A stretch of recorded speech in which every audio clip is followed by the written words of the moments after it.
Hallelujah! Blessed day everyone! Isang masaya at mapagpalang araw po sa ating lahat. Welcome po again sa Super Daddy Talks. Again, this is your Marlon Solomon Amutin, ang inyong former certified transgender woman, binago ng Panginoon. Isang Super Daddy na ngayon. Ayan, talaga naman po kami ay hindi papatinag, hindi papapigil dahil sa gabing ito, ninanais po talaga ng aking puso. Ano po sa gabing ito talagang umaapo yung aming puso sa pasasalamat sa ating Diyos na buhay. Nais po namin mag-testimony. Amen. Dahil nga po naranasan ng aking anak ang kapangyarihan ng ating Panginoon, ang kanyang pag-iingat, ang kanyang proteksyon. Amen. Kaya tunay na napakahalaga ang panalangin ng bawat isa sa atin. Amen. Prayer is powerful. Amen. Kaya bilang mga Kristiyano, sa buhay nating Kristiyano, no po, sa ating pamilya, sa ating tahanan, huwag po nating kaliligtaan ang manalangin. Dahil sa amin po talaga, every time, pinapaalala ng Banal na Espiritu, yung pananalangin, manalangin kami ng gabi for the protection, pagising ulit ng umaga, andyan pa rin ulit yung pananalangin namin ng proteksyon, breakfast, lunch, dinner, before matulog, paggising ng umaga, di ba, pinapaalala talaga yan. And sa araw na ito, pinapaalala po ng ating Panginoon na patuloy tayong manalangin. Amen. Dahil napakahalaga ang pananalangin. Amen. Para magkaroon tayo ng proteksyon. Katulad ni Kuya MJ, ito nga po, pakikinggan natin ang testimony niya, yung nangyari sa kanya, yung na-experience niya, kung paano siya iningatan at proteksyonan ng ating Panginoon. At kukunin na rin natin yung pagkakataon nito para babala at maging awareness sa ating lahat yung naging experience ni Kuya MJ that day. Ano nga ba yung naging experience mo, Kuya MJ? Kwento mo sa kanila na. Ayan po, so mag-umpisa na po tayo sa aking kwento or testimony po. Kami po ng klase ko, dalawa po kami, sumakay po kami sa downtown. Then po nung sumakay po kami doon, may nakita din po kami dalawang lalaki. Then yung isa po doon, Ano bang itsura ng mga lalaki yan? like parang naka-formal sila pero Parang mga astig, ano ba yan? ganun, mga cool, ganun Mga lang cool. sila. Anong tawag doon? Ging-ging, ganun, Ay, mga gang, gangster. Yan. Ganun. Okay. Then, Pauwi na po si Kuya MJ that time Yes, ng tanghali. downtown po. Yes, pauwi na po siya ng school. Galing school kasi half day lang si Kuya Yes. MJ around nasa 11:30 to 12 ng tanghali. Ayun na po, pauwi na siya and sumakay po siya kasama yung kaklase niya, dalawa sila at may nakasakayan silang mga gangster daw. Ilan ba sila? dalawa lang po sila, kinuha niya rin yung pera ko. Yan, kinuha pa niya, Sumali. di ba? Kinuha pa yung kinuha yung bag ni Kuya MJ, kinuha yung cellphone niya, kinuha yung pera niya, tubigan niya, ininuman pa yung tubigan niya, ano po, kinuha lahat. And then, ano ang nasa isip mo that time? Ang pinakaunang naisip mo? Yes po, that time. And yung driver din po nakisabay. Sobrang lakas po ng radyo niya, and then nahihilo na po ko, hindi ko na po alam ang gagawin ko. Pero nung pumasok po sa isip ko, ganun, nagsabi pa po kay Lord na in Jesus name, like sinabi ko po yun nung kinukuha na po yung mga gamit ko. In Jesus' name, yun Yes. lang ang pumasok sa isipan daw ni Kuya MJ that time. Tapos, sabi ko, bakit hindi ka nagsumbong doon sa driver? Sabi ko sa kanya, ang ginawa naman po nung driver is, mas pinalakasan daw niya yung patugtog niya. Ano po? Kaya hindi niya siguro naririnig. Ayan. And then, to cut the story short, nung pababa na daw po yung dalawang lalaking yun, Nasa kanya nagbago. pa po yung cellphone ko. Then, pag prineno na po nung driver yung sasakyan niya, then sa kanya na po binigay sa akin yung cellphone. Binalik din, di ba? What amazing, di ba? Hallelujah, all Binalik din glory po to nga. God. Biglang pumasok sa, bumaliktad yung kaisipan ng taong kumuha ng cellphone, bag at pera ni Kuya MJ at binalik niya sa kanya. At walang nangyaring hindi maganda kay Kuya MJ, naging maayos ang lahat. Kaya, nung pagdating niya dito pa, sabi niya, kinuha yung bag ko, yung cellphone ko, yung pera ko. O, anong nangyari? Pero binalik din po. Then, ayun, kaya sabi ko, nung habang kinukwento niya yun, tapos sinabi niya, Then sa kanya biro lang daw po Opo, yun. yes. Kasi pagdating po ni Kuya MJ talaga, thank you Lord pa. Grabe talaga si Lord. Grabe talaga si Jesus talaga.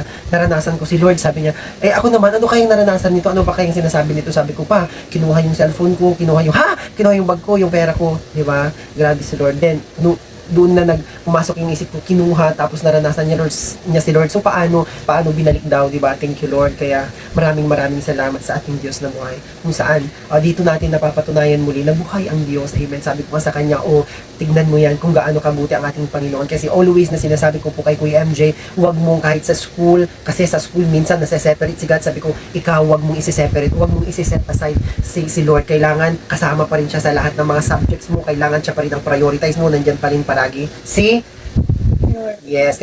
Yung ganun nga po sa nangyari, hindi ko rin po inasa na ganun.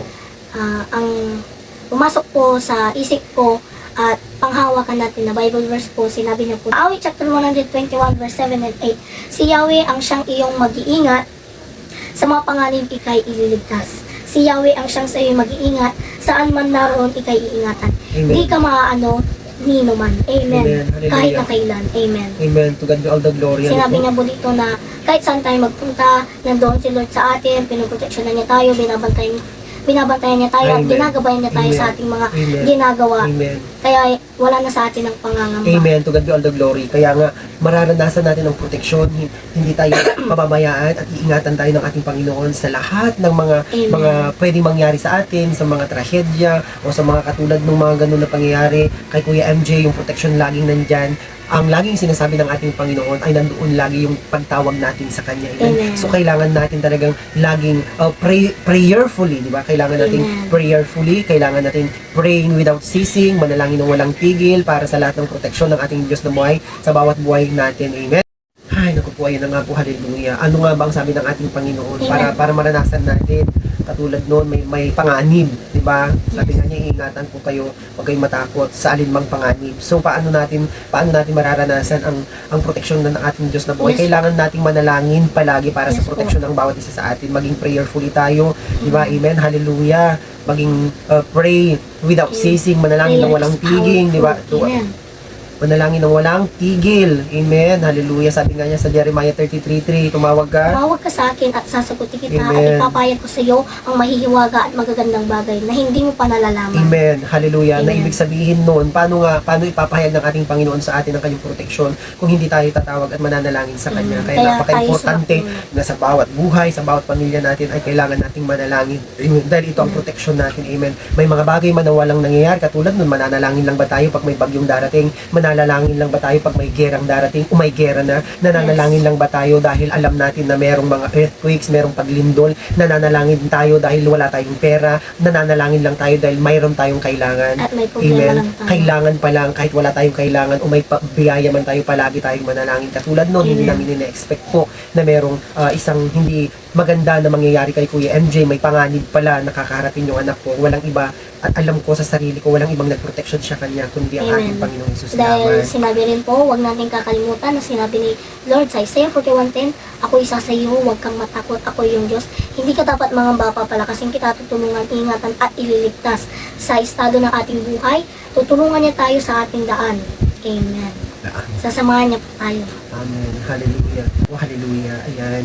At syempre, kukunin na rin po natin yung pagkakataon na ito para abisuhan ang lahat ng mga estudyante na maging observer tayo sa mga dapat nating sakyan. Kung katulad ng meron bang hindi ka nais-nais na, di ba? Hindi ka nais-nais na mga tao sa ating, ay huwag na tayong tumuloy na sumakay. Yun din po ang sabi ko kay Kuya MJ. Tignan mo yung mga sinasakyan mo. Kailangan maging maingat ka. Ang higit lalo, ano po, dahil hindi natin alam ang pangalan. Ang pinaka number one is kailangan natin manalangin. Amen. Dahil walang ibang pinakamainam at pinaka-the best na dapat natin gawin ay ang mag-pray upang ang proteksyon, amen, ang proteksyon ng ating Panginoon ay ating maranasan. Amen. Walang iba, amen, na pinakamagandang guard natin, walang pinakamagandang at pinakamainam na proprotekta sa atin kundi ang ating Panginoong Jesus lamang. Dahil ang lahat ng mga panganib, hindi natin yan inaasahan. Lahat ng mga trahedya, di ba, hindi po natin yan inaasahan. Bigla na lang pong dumarating yan sa ating buhay. At napakaganda na tayo ay prepare sa pamamagitan. Tayo ay laging handa sa ating pananalangin. Amen. Dahil yun ang pinakamagandang proteksyon natin sa ating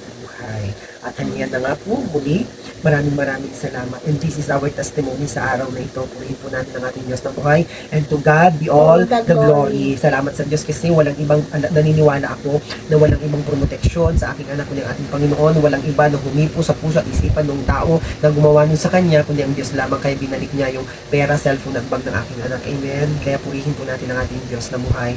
Maraming salamat po at magpatuloy po tayo sa ating pananalig pananampalataya. Ako pong muli ang Lumanon Solomon Amutin, ang inyong former certified transgender woman on, binago ng Panginoon, isa ng super daddy na ngayon, nagsasabing anuman ang hamon ng buhay. Let's fight the good fight of faith. Hanggang sa muli po. Bye-bye. God bless. Pray and never give up.